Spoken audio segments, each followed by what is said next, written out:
Talk fluent to me, asterisk. Level up your English one conversation at a time, asterisk.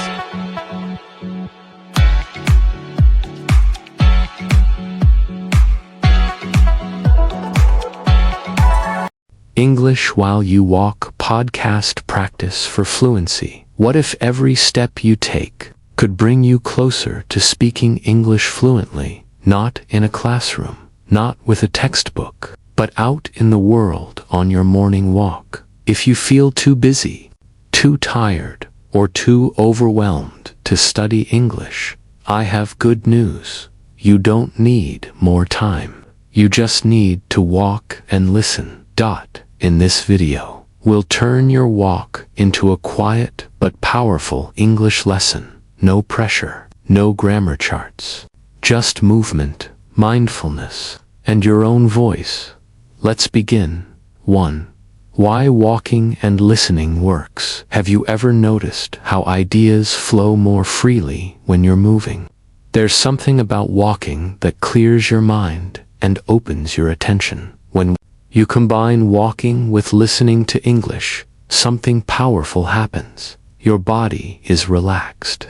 Your brain is alert. You're not sitting and forcing yourself to focus. You're moving and learning at the same time. Let's meet Jake. He's 29, lives in Seattle, and works long hours in customer service. At the end of the day, he's too drained to open a book. So he started going for 15-minute walks in the evening. He put on slow English podcasts, like this one. At first, he just listened. Then he started repeating short phrases. 2 months later, his coworkers noticed he was speaking faster, more naturally. Why? Because he gave himself time to absorb English while doing something simple and peaceful. 2. Choose the right podcast. Slow, clear, and level appropriate. Not all podcasts are created equal, especially when you're learning. If the podcast is too fast, too complex, or full of slang, it can feel frustrating. So how do you choose the right one for your walk? Look for these 3 things: slow, clear speech, everyday vocabulary, topics you care about. Think of your podcast like you're walking. Companion. You want it to feel calming, not chaotic. It should match your energy, especially if you're tired or anxious. Jake found a few favorite shows like short English stories, beginner-level conversations, and guided shadowing episodes. He said, "I didn't understand every word, but I understood enough. And that made me want to come back the next day." That's the goal, not just connection. 3. Shadow while you walk. Gently repeat phrases aloud once you've found the right podcast.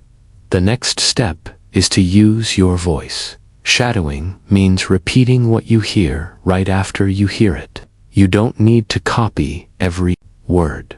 Start with just one sentence. For example, the podcast says, "I'm going to the store." You repeat, "I'm going to the store." You match the rhythm, the melody, the feeling. Jake told me that at first, he only whispered.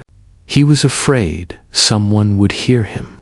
So he walked with earbuds and quietly mouthed the words. No one noticed, but his confidence grew. The best part? You're not just learning grammar. You're training your muscles, your mouth, your breath, your tone. Even 5 minutes of shadowing while walking can make a difference. Try it during a quiet walk, on a trail, in a park, or even indoors. Let the words flow with your steps. 4. Narrate what you see. Practice speaking with your surroundings. One beautiful way to practice English while walking is to talk about what you see. This builds vocabulary, observation, and natural fluency. Here's how it works. You're walking, and you say out loud, "There's a red car. That tree is very tall. A woman is walking her dog." You're not trying to be poetic. You're just naming your world in English. Jake said he started doing this every morning. He walked the same route to the bus stop, and every day he described 3 new things. Now, those phrases live in his mind. He doesn't need to translate. He just knows them. This technique turns the world into your classroom, and you become an active learner every time you take a step. 5. Walk with questions. Use prompts to spark inner conversation. Another great strategy is to walk with a question. Before you go outside, ask yourself something in English. Then, as you walk, try to answer it out loud or in your mind. Here are some examples. What did I do today? What do I want for dinner? What am I grateful for right now? What is something I'm proud of this week? This is more than language practice. It's self-reflection in English. Jake told me that one of his favorite questions was, "What's something small that made me smile today?" He would think about it while walking, and then say his answer out loud in English.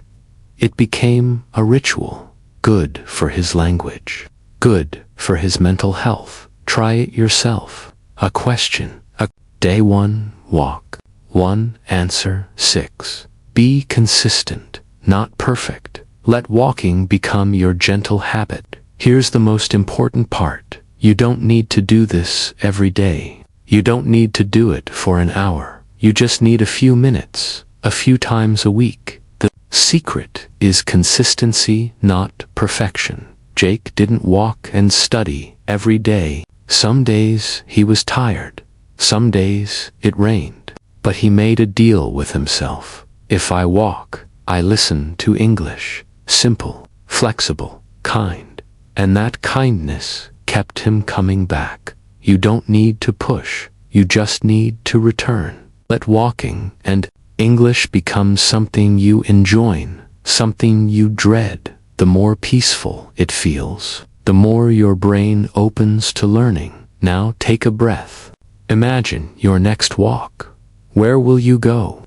What podcast will you choose? What will you whisper to yourself in English?